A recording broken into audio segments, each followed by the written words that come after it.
जय झूलेलाल। अॼु मां तव्हांखे ॿुधाईंदसि सिंधी तरियल करेला, जंहिंखे पाणी वारा करेला बि चयो वेंदो आहे, और इहे स्पेशली थधिड़ीअ ते ठाहिया वेंदा आहिनि। जय झूलेलाल दोस्तो, मां मुस्कान आहूजा और तव्हांजो स्वागत आहे मुंहिंजे चैनल हुनर मुस्कान का सिंधी ते। इहो उहो चैनल आहे जंहिं ते तव्हांखे सिंधी रेसिपीज़ मिलंदियूं, उनखां सवाइ सिंधी ट्रेडिशन, सिंधी कल्चर हुजे, असांजी रीति रस्मूं हुजनि, हिकु हिकु वीडियो मां पंहिंजे चैनल ते अपलोड कंदी आहियां। ॾिण वार हुजनि, ॾिण वारनि ते कहिड़ो खाधो ठहंदो आहे, हिकु हिकु मुंहिंजे चैनल ते आहे, त ज़रूरु चेक कजो। अचो त रेसिपी हाणे शुरू था कयूं पिया। करेला खणंदासीं, उनखे चङी तरह धोइणो आहे असांखे।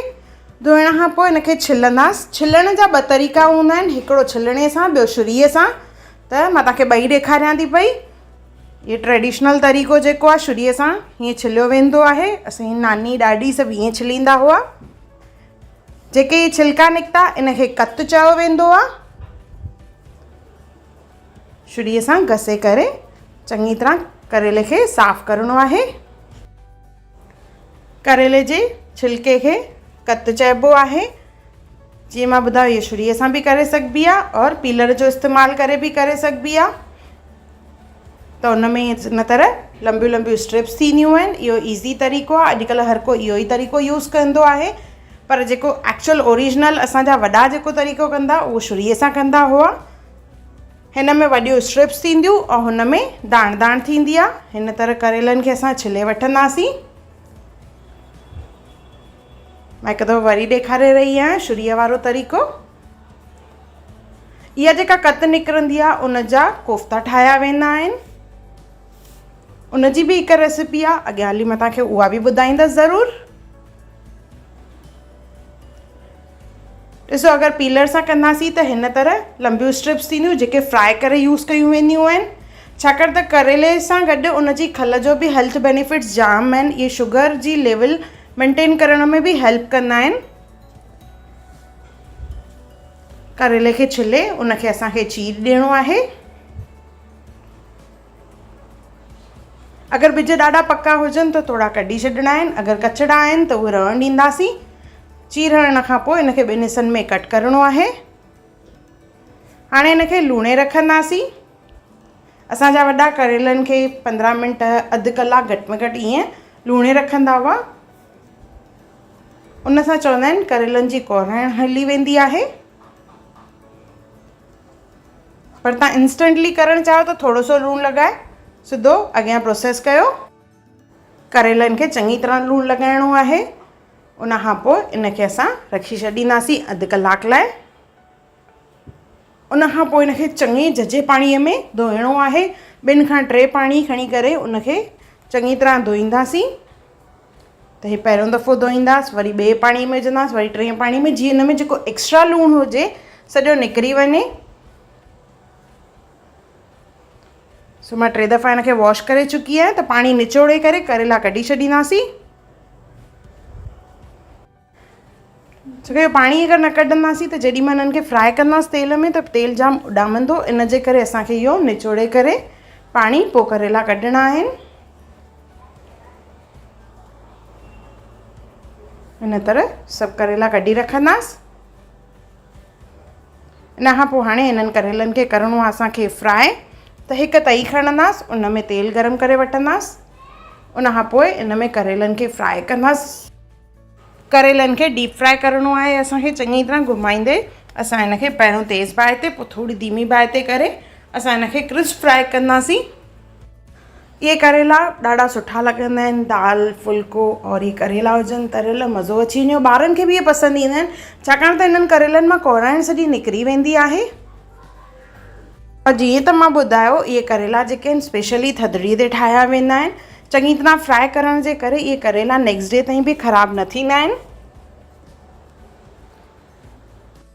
गोल्डन ब्राउन थियण ताईं हिनखे फ्राई करिणो आहे। फ्राई करण खां पोइ हिनखे कढी रखंदासीं असां। ॾिसो, हिन तरह कलर थी वेंदो त हिनखे असां कढी रखंदासीं।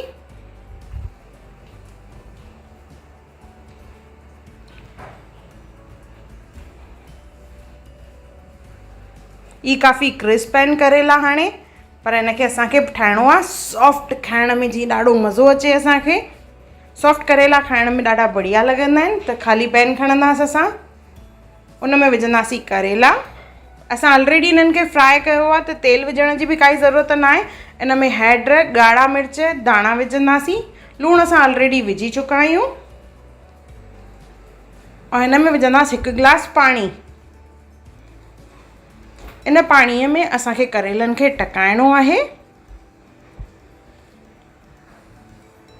तेज़ बाहि ते पहिरियों टकाईंदासीं, जीअं अधु पाणी हिन मां खॼी वञे।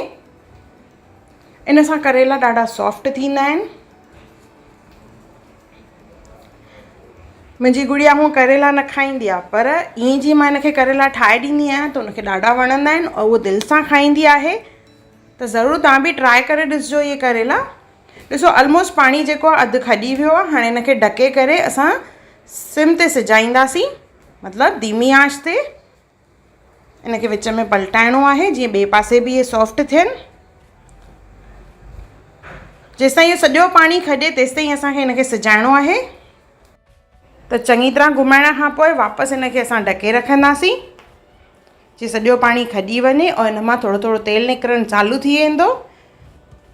जीअं मां ॿुधायो, इहे थधिड़ीअ ते रखिया वेंदा आहिनि करेला, त अगरि असां हिन में पाणी छॾींदासीं त हिन में जल्दी बांस थी वेंदी। इन करे जेसिताईं पाणी खॼी वञे और हिन मां तेल निकिरणु चालू थिए तेसिताईं असांखे हिनखे सिजाइणो आहे। ॾिसो लॻभॻि सॼो पाणी खॼी वियो आहे। हाणे तेल निकिरणु चालू थी वियो आहे। कुझु सेकेंड हिनखे घुमाईंदासीं, बचियल पाणी बि ख़तमु थी वञे। उन खां पोइ गैस ऑफ कंदासीं असां।